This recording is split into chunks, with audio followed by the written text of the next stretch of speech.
irmãos e irmãs, quem vos fala é Marcelo Orsini e nesta oportunidade vamos explorar o tema Os 7 Eu Sou.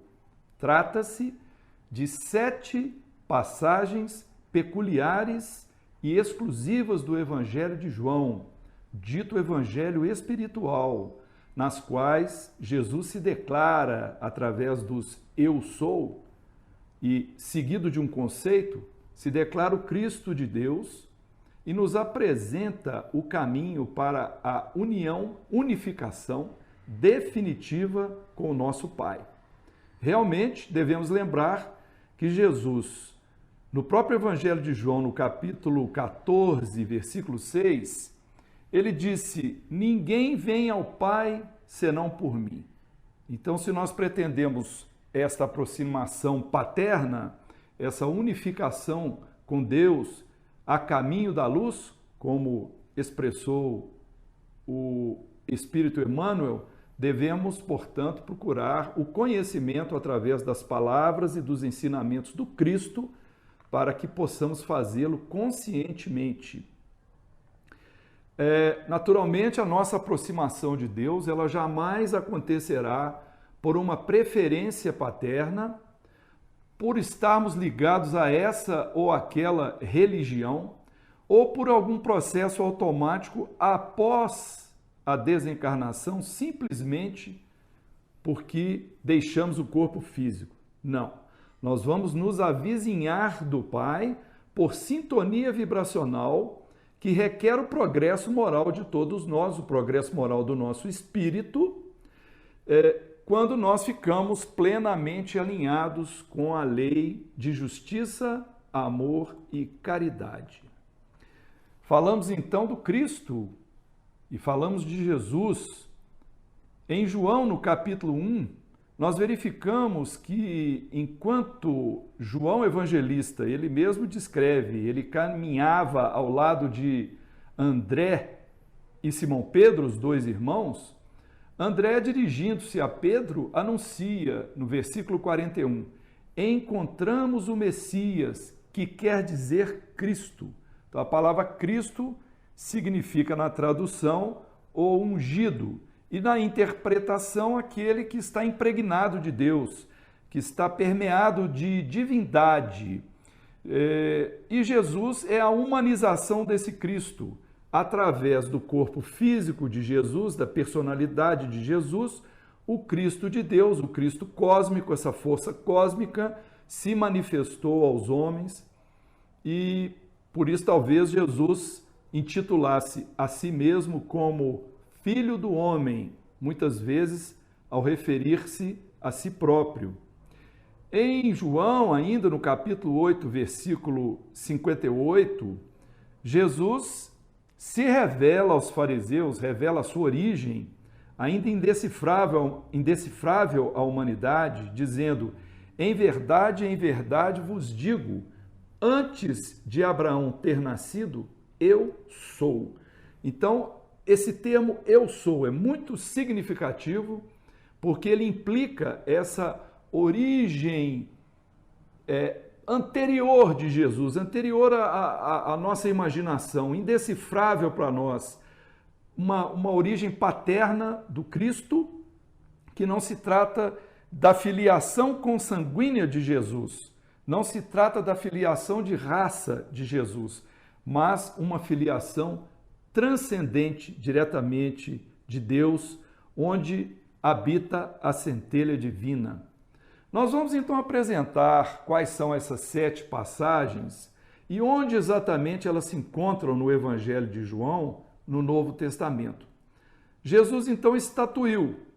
Os 7 eu sou são os seguintes: eu sou o pão da vida, eu sou a luz do mundo, eu sou a porta das ovelhas, eu sou o bom pastor, eu sou a ressurreição ou o ressurgimento da vida, eu sou o caminho, a verdade e a vida, eu sou a vinha verdadeira. Nós vamos iniciar, portanto, com o primeiro, eu sou o pão da vida. Fazemos uma observação que sobre esse tema nós exploramos em um vídeo exclusivo toda a sua extensão, porque é um tema bem longo. Então aqui nós vamos reduzir a passagem para dar espaço para os outros trechos que nós desejamos explorar. Então vamos ao capítulo 6 de João, no versículo 35, onde se lê: Falou-lhes Jesus: Eu sou o pão da vida. O que vem a mim, de modo algum terá fome, e o que confia em mim nunca jamais terá sede. E no versículo 40, porque esta é a vontade do que me enviou, que todo o que contempla o Filho e nele confia, tenha a vida imanente e eu o elevarei na etapa final. Normalmente as traduções trazem, tenha a vida eterna e eu o ressuscitarei no último dia.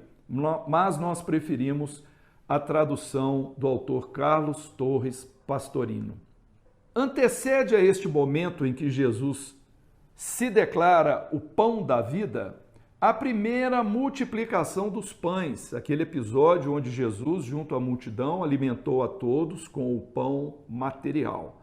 Após este evento, este feito, Jesus se retira para outra localidade e as pessoas se deslocam fisicamente procurando acompanhá-lo. Por quê? Porque desejavam continuar recebendo o sustento material sem a necessidade de trabalharem.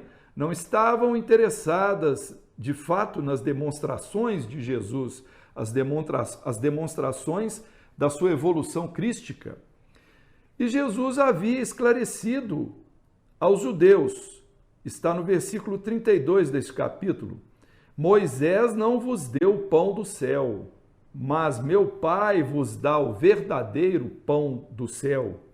Então, o pão de Moisés, ele representa o alimento material transitório que sustenta o corpo por um dia, mas é perecível, é um alimento que desaparece. Ele não é eterno. E Emmanuel traz uma imagem muito interessante numa de suas mensagens, quando ele diz assim, que templos de pedra arruinam-se, princípios dogmáticos desaparecem, cultos externos modificam-se, sacerdotes passam.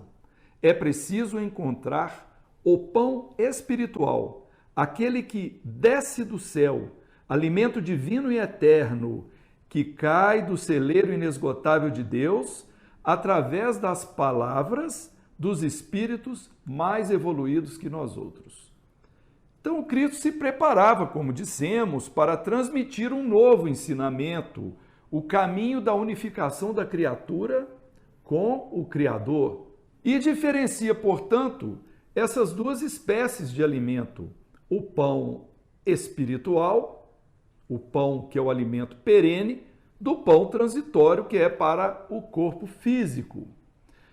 É para esse pão espiritual que o Cristo solicita que nós devemos dirigir os nossos esforços, porque esse pão espiritual, o alimento espiritual, é que nos faculta a imanência. Que é a imanência? É a imantação, a ligação nossa com o eterno, com o divino, com o Cristo, com o Deus, com o Pai que habita a todos nós.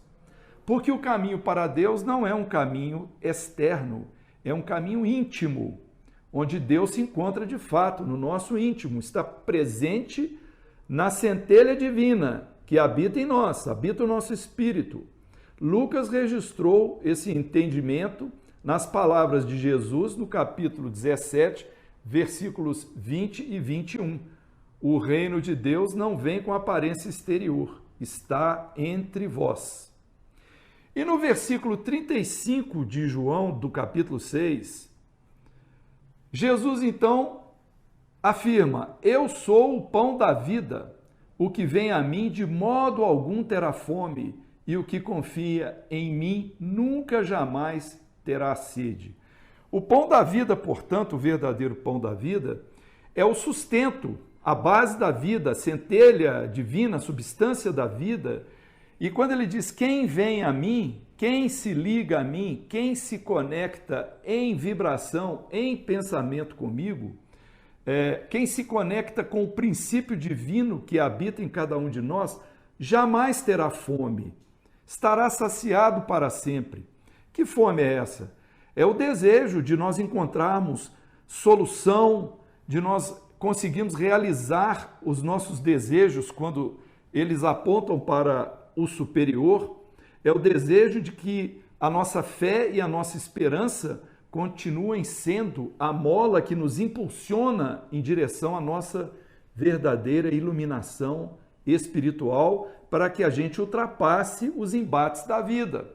Porque a nossa evolução, ela se dá nos dois planos. Se dá no plano material e prossegue no plano espiritual. Ou seja, caminhamos na Terra num caminho de provações, de expiações, tendo de vencer muitos obstáculos, sendo o principal obstáculo nós mesmos, para que a gente se aperfeiçoe, para que a gente consiga adquirir mais virtudes e eliminar os nossos defeitos, as nossas falhas morais.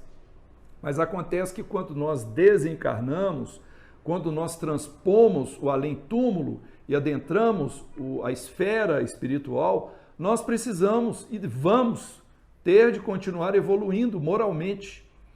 Quanto mais aprendizado nós adquirirmos, maiores serão as nossas responsabilidades. Então Jesus, ele ensinava, mas alguns discípulos preferiam se afastar porque achavam o ensino muito complicado. Então Jesus os deixa à vontade e diz que se eles quiserem se afastar, eles poderiam fazê-lo. E Pedro, então, dirigindo-se ao mestre, questiona no versículo 68, Senhor, para quem iremos nós? Tu tens a palavra de vida eterna. Então, nesse momento, Pedro tem aquela percepção, a visão espiritual de Jesus. É como se a centelha divina começasse a se manifestar através de Pedro. Ele enxerga o Cristo Jesus, o Cristo de Deus, diante de si, e se vê perdido. Se ele confessa que não seria possível afastar-se daquela fonte que emanava todo o ensinamento puro, divino e eterno. Porque, de fato, somente o Cristo, só nele nós encontramos os roteiros definitivos para alcançarmos essa vida emanente, a vida imantada com Deus.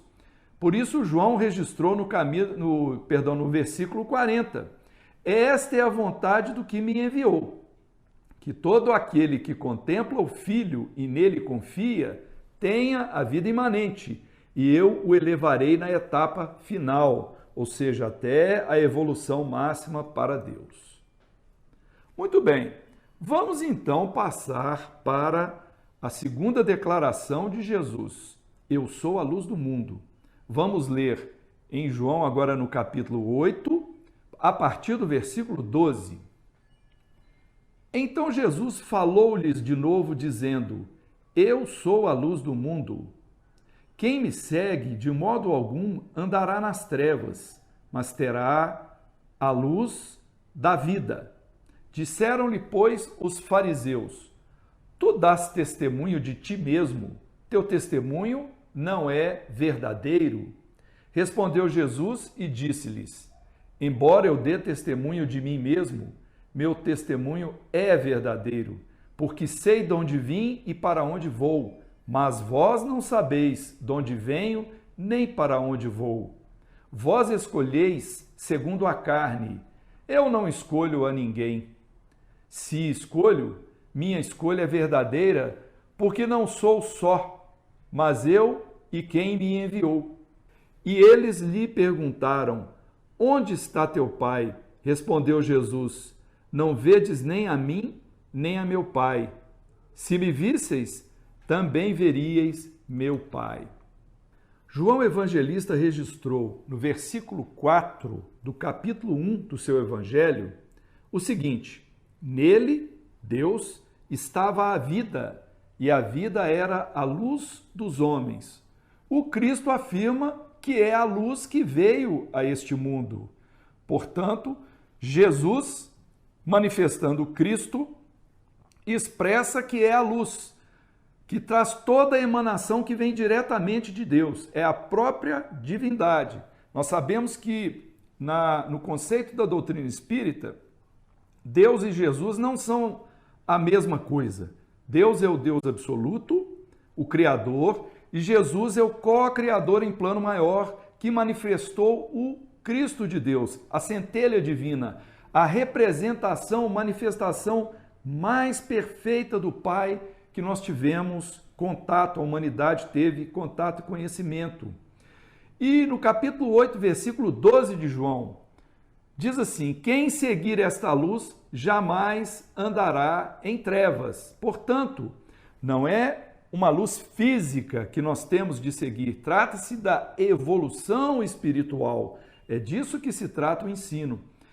O mestre não prometeu essas luzes do ensinamento, do conhecimento, essa claridade espiritual, evolutiva, apenas aos que pregam o seu evangelho, aqueles que estudam, aqueles que creem. Ele prometeu isso a todas as pessoas que se dispuserem a segui-lo.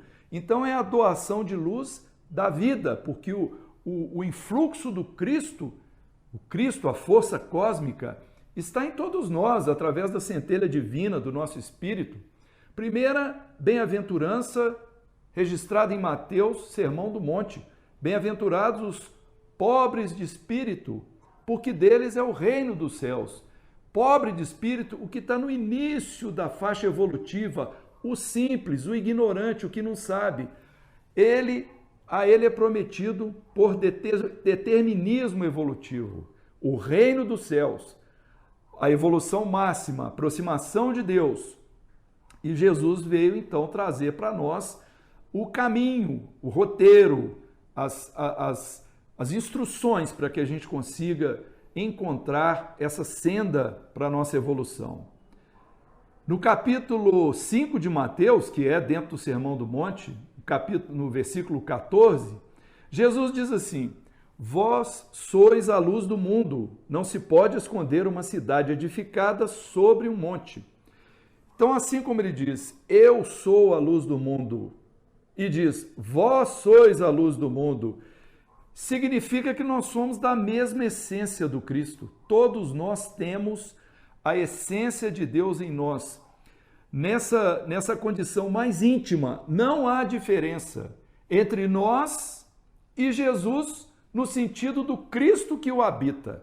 A questão é que Jesus já manifestava esse Cristo e nós temos dificuldade de manifestá-lo porque a nossa personalidade ela está voltada para interesses muito materiais, porque não está disposta a determinados sacrifícios evolutivos. Por isso, a nossa luz não se expande, porque nós mesmos conseguimos abafá-la, impedimos que ela se propague. Então, nós dificultamos a nossa própria cristificação.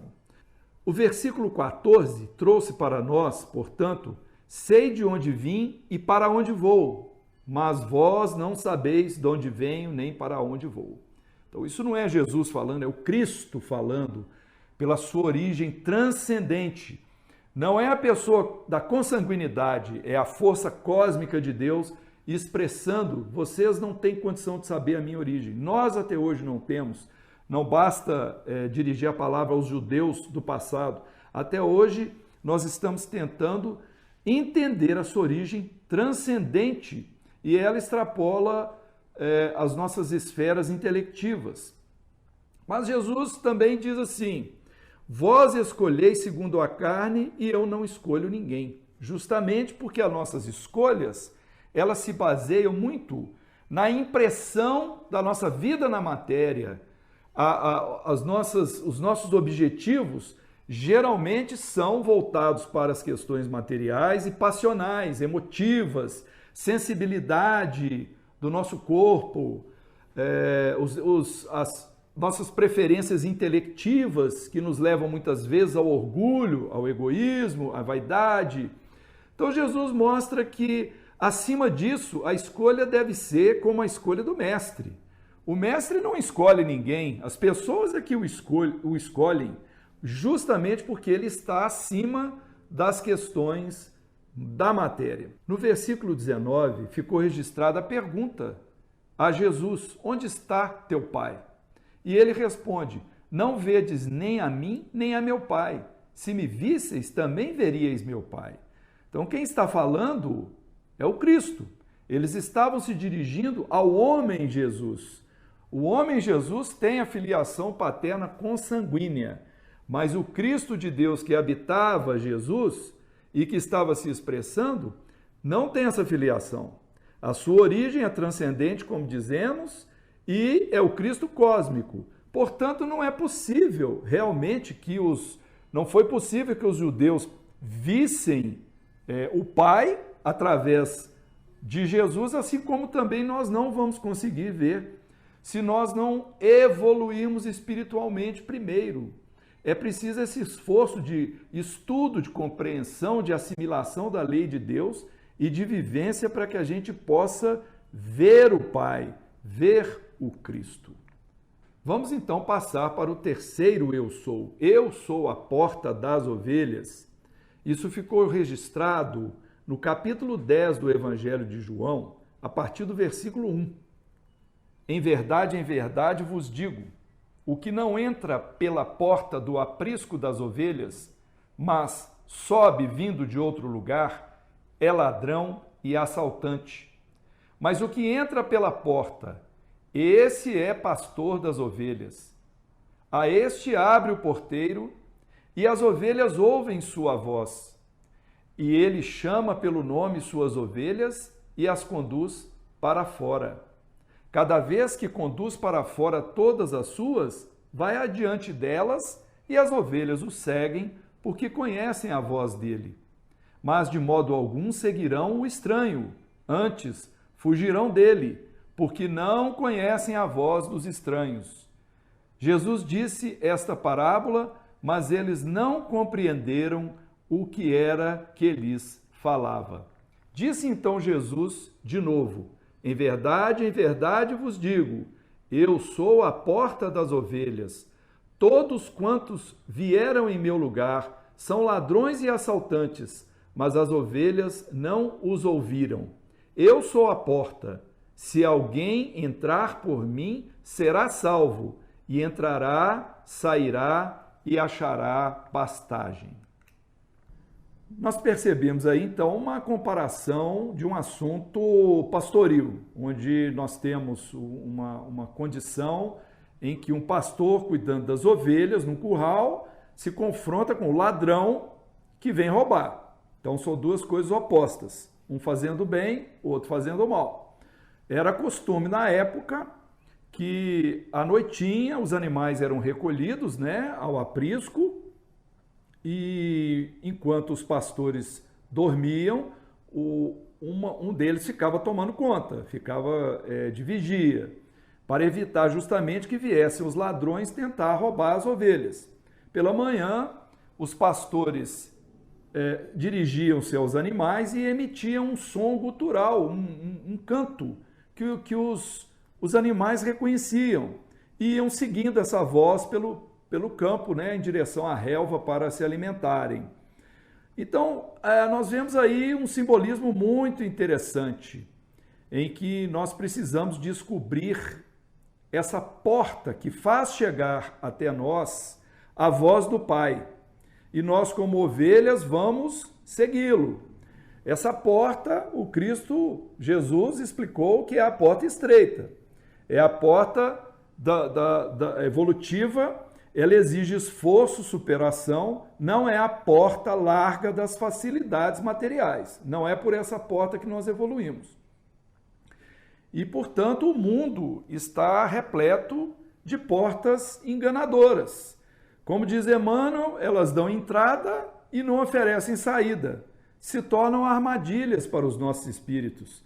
São portas que não constroem, não ajudam a que nós conquistemos a edificação do nosso espírito, a purificação do nosso espírito. mas o Cristo é a porta para a vida abundante. Então, com ele, nós conseguimos nos submeter aos desígnios do Pai Celestial, vamos aceitar a nossa existência como sendo para o nosso aprendizado, uma existência para aprendizado e para serviço, em favor do nosso próprio crescimento para a imortalidade. Podemos também aproveitar como reflexão que não basta alcancemos a virtude representativa das ovelhas, mansidão, ternura. É preciso que nós encontremos essa porta de redenção que elas devem seguir, atraídas pelo pastor. Porque nem sempre as feras, ou seja, o que é externo, vem atacar as ovelhas ou nos atacar como rebanho do Cristo e nos pegam de surpresa, imprevidentes. Nem sempre a perda da ovelha é por fatores exteriores, é porque a própria ovelha, ou seja, nós mesmos, nos sentimos atraídos por um caminho diferente ao caminho que nos leva ao Pai. E assim, nessa surdez à voz do pastor e nessa cegueira para enxergar as saídas justas, nós nos perdemos. Vamos agora explorar o próximo eu sou. Eu sou o bom pastor, registrado em João no capítulo 10, a partir do versículo 10. O ladrão não vem senão para roubar, matar e destruir. Eu vim para que elas tenham vida e a tenham abundante. Eu sou o bom pastor. O bom pastor aplica sua alma sobre as ovelhas. O mercenário, não sendo pastor, de quem as ovelhas não são próprias, vê vir o lobo e deixa as ovelhas e foge, e o lobo as agarra e dispersa. Porque é mercenário e não interessam as ovelhas. Eu sou o bom pastor, conheço as minhas ovelhas e as minhas me conhecem. Assim como me conhece o Pai, e eu conheço o Pai, e aplico minha alma sobre as ovelhas. E tenho outras ovelhas que não são deste aprisco. Estas devo trazer, e ouvirão minha voz, e haverá um rebanho, um pastor. O pastor é, portanto, o guia espiritual, enquanto que o mercenário foge e abandona as ovelhas quando vê o lobo, quando vê a imprevidência, quando vê o ataque das feras. O pastor faz o contrário, a elas ele se dedica, porque as ovelhas são a sua propriedade, ele as ama, ele as conhece.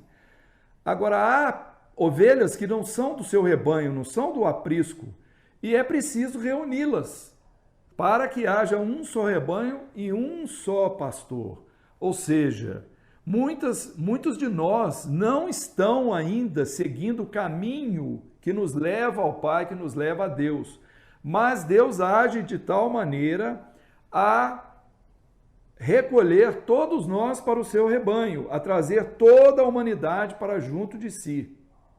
Então, o bom pastor, ele governa o conjunto das ovelhas, porque ele vive pelas ovelhas, ele cuida e ama todas as ovelhas, ele é a alma grupo de todo o rebanho, a cabeça de todo o corpo, digamos assim. Então, Jesus é o bom pastor, governa todas as ovelhas, a todas ele conhece e a todas ele aplica a sua força crística. Mas interessante que o Cristo, ele permite que as ovelhas ajam por si. Então ele as impulsiona, mas é preciso respeitar o livre-arbítrio de cada um de nós.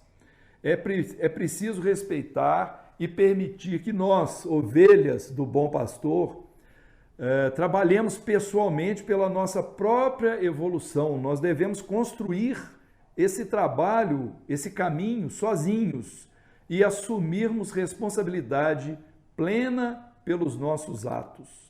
No versículo 10 está dito: o ladrão vem apenas para roubar, matar e destruir. Simbolicamente, nós podemos colocar, uma figura de imagem como sendo a matéria com relação ao espírito. O espírito, por si, é a centelha divina, ele é capaz de compreender mais essa linguagem superior.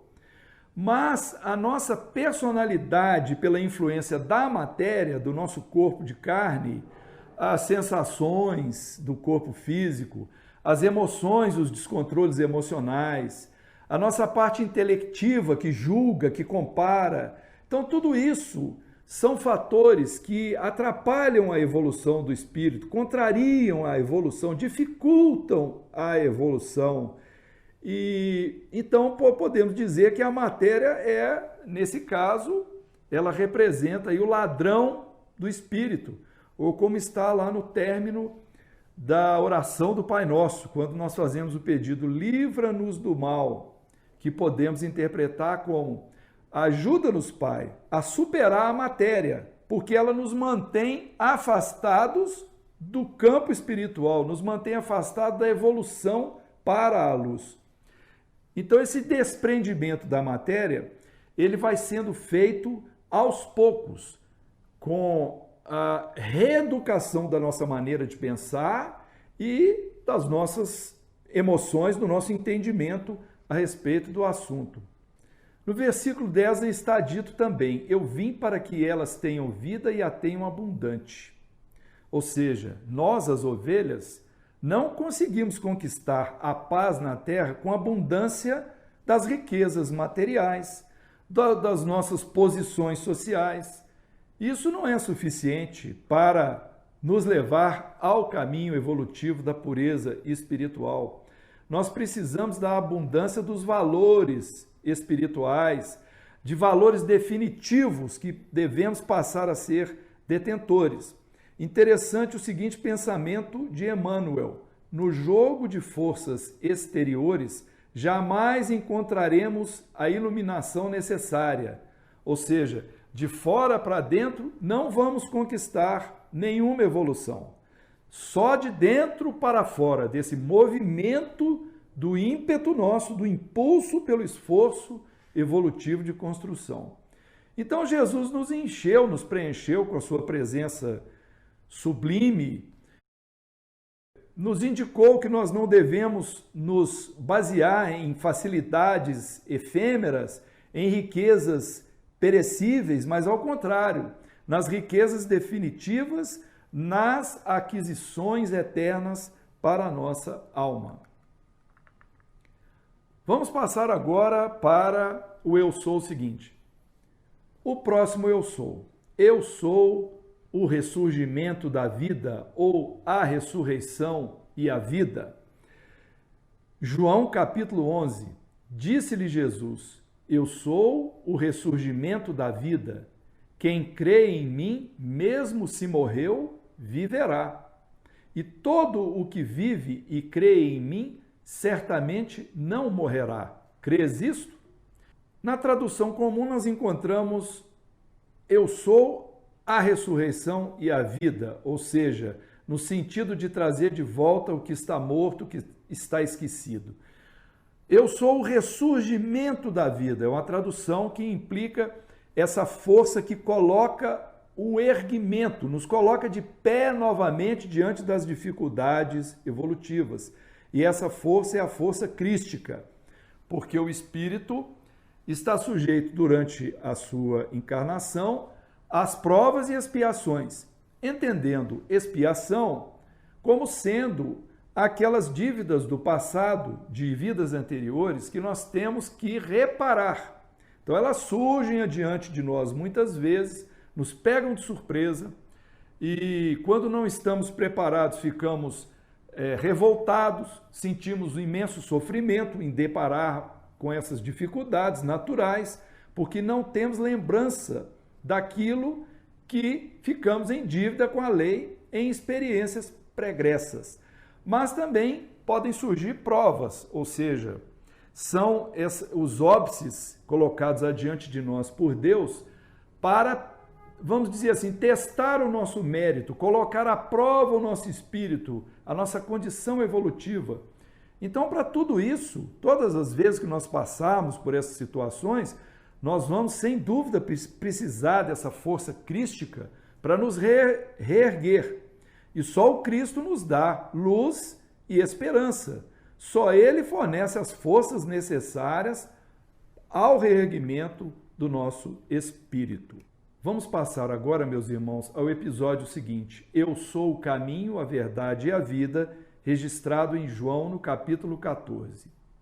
Não se turbe o vosso coração. Crede em Deus e crede em mim. Na casa de meu pai há muitas moradas. Se não, ter-vos-ia dito que vou preparar o lugar para vós? E se eu for preparar o lugar para vós, de novo volto e vos tornarei junto a mim, para que, onde estou, também vós estejais. E para onde vou, sabeis o caminho. Disse-lhe Tomé: Senhor, não sabemos para onde vais. Como poderemos saber o caminho? Disse-lhe Jesus: Eu sou o caminho, a verdade e a vida. Ninguém vem ao Pai senão por mim. Se me conhecesses, conheceríeis também meu Pai, e agora o conheceis e o vistes. Neste trecho, Jesus iniciou dizendo: Não se turbe o vosso coração. Para que nós não tenhamos o nosso coração perturbado, para que a gente se mantenha firme diante dos embates da vida, para que a gente fique inalterado diante das dificuldades, é indispensável a união ou a fidelidade a Deus. Porque se houver uma perturbação, ela vai se constituir de um desligamento sintônico, ou seja, a quebra de sintonia com o nosso Cristo interno. Então o espírito entra em colapso, ele se animaliza, digamos assim, ele se torna mais suscetível às suas emoções. Agora, quando ele se unifica ao Cristo, quando ele se unifica através desse caminho para Deus, o caminho que nos leva à verdade e à vida, aí o espírito se mantém imperturbável, ou pelo menos mais fortalecido diante das provações e das expiações a que ficará submetido como situações naturais no seu caminho, na sua jornada. Tomé se sente confuso com as palavras de Jesus e questiona: Senhor, não sabemos para onde vais, como poderemos saber o caminho? Porque ele estava se dirigindo a Jesus, personagem humano, imaginando caminhos físicos, caminhos geográficos. Mas quem estava expressando ali era o Cristo, através da personagem de Jesus. Eu sou o caminho, a verdade e a vida. Eu sou o Cristo interno, a centelha divina expressando através de Jesus. Eu sou o caminho da verdade e da vida, ou seja, verdade e vida são a meta para o espírito. E através do Cristo individualizado como Jesus, chegava, portanto, este ensinamento. Então ninguém se atreverá, na Terra a dizer que conhece ou que vai alcançar a verdade pura, a verdade plena, porque nós estamos sujeitos a uma visão para as forças coletivas. Nós estamos sujeitos à percepção de muitas mentes, da heterogeneidade de pensamentos, de propósitos, de aspirações. Então a realidade para nós ela se torna confusa em relação ao que nós devemos fazer, porque é preciso encontrarmos justamente a pureza do ensino crístico. Emmanuel nos traz em uma de suas mensagens um pensamento que nós podemos utilizar para fazer o desfecho desse ensino de Jesus, dessa revelação: eu sou o caminho, a verdade e a vida. Quando ele diz assim: por isso, vemos verdades estagnadas nas igrejas dogmáticas, verdades provisórias nas ciências, verdades progressivas nas filosofias, verdades convenientes nas lides políticas e verdades discutíveis em todos os ângulos da vida civilizada. Diante de cada discípulo, no reino individual, Jesus é a verdade sublime e reveladora. Portanto, o Espírito Emmanuel, o Espírito mais evoluído talvez que a gente tenha tido contato após Jesus, ele vem trazer para nós essa referência muito importante, que para nós encontrarmos verdade absoluta, impoluta, nós precisamos saber ouvir o Cristo através das palavras de Jesus. E finalmente vamos para o último eu sou. Eu sou a vinha verdadeira, em João capítulo 15, a partir do versículo 1. Eu sou a vinha verdadeira e meu pai é o agricultor. Todo ramo em mim não dando fruto, ele o tira. E todo o que produz fruto, purifica-o para que produza mais fruto. Permanecei em mim e eu em vós. Como o ramo não pode produzir fruto por si mesmo, se não permanecer na videira, assim não podeis vós, se não permaneceis em mim. Eu sou a videira, vós os ramos. Quem permanece em mim e eu nele, esse produz muito fruto, porque sem mim não podeis fazer nada. Como o Pai me amou, assim eu vos amei. Permanecei em meu amor. Este é o meu mandamento, que vos ameis uns aos outros, assim como eu vos amei. Vós sois meus amigos, se fazeis o que vos ordeno. Não vós me escolhestes, mas eu vos escolhi e vos pus, para que vades e produzais frutos, e vosso fruto permaneça, a fim de que o Pai vos dê aquilo que lhe pedirdes em meu nome. Isso vos ordeno, que ameis uns aos outros. Vinha verdadeira, a única digna deste nome, por representar, por ser o símbolo da sabedoria em toda a sua plenitude.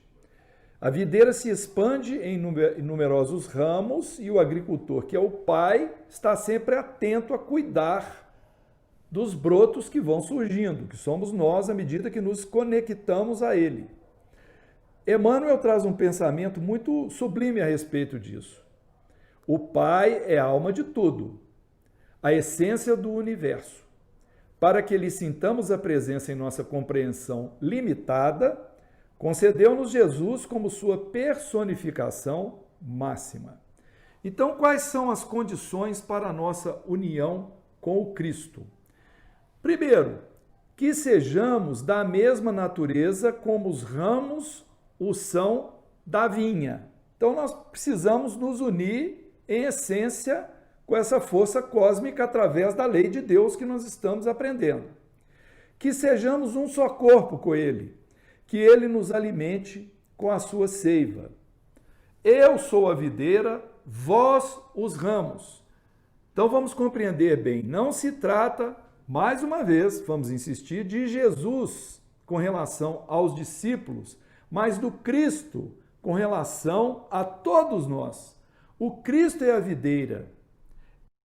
E nós todos possuímos o eu profundo, o nosso Cristo interno, da mesma essência. Então, é um ramo do Cristo único e indivisível que está em todos nós e em tudo. Ou seja, o Cristo é a força cósmica que tudo permeia. A vida dos ramos é a mesma vida que circula no tronco, assim como a vida do Cristo é a mesma vida do Cristo interno que habita cada um de nós. Versículo 14. Vós sois meus amigos, se fazeis o que vos ordeno. Interessante, isso é a imagem do jugo de Jesus, o domínio de Jesus, que ele havia afirmado. O meu jugo é leve e o meu fardo é suave. Por que o jugo de Jesus é leve? Porque é um jugo que só vai acontecer quando o nosso livre-arbítrio o permitir. Então ele está falando do jugo leve. Nós estamos aceitando. Vós sois meus amigos se fazeis o que vos ordeno. É uma ordem. A nossa humildade vai acatar, vamos obedecer. E ele diz, eu vos escolhi. Aquilo que explicamos. Escolhe de acordo com a nossa sintonia vibratória. Então, como é que a gente vai fazer para saber se algum mestre nos escolheu? Ora, provavelmente não vamos saber com facilidade. Nós temos que simplesmente nos dedicarmos ao trabalho, nos dedicarmos ao serviço ao próximo em todos os minutos de nossa vida e não nos preocuparmos porque por essa sintonia vibratória nós vamos nos imantar à força crística. Provavelmente mais adiante vamos descobrir que era essa força que estava nos mobilizando para nos atrair de volta ao seu seio. Assim, meus irmãos, vamos encerrar esta apresentação do 7 Eu Sou de Jesus, na esperança de que tenha sido útil e proveitoso para os nossos espíritos.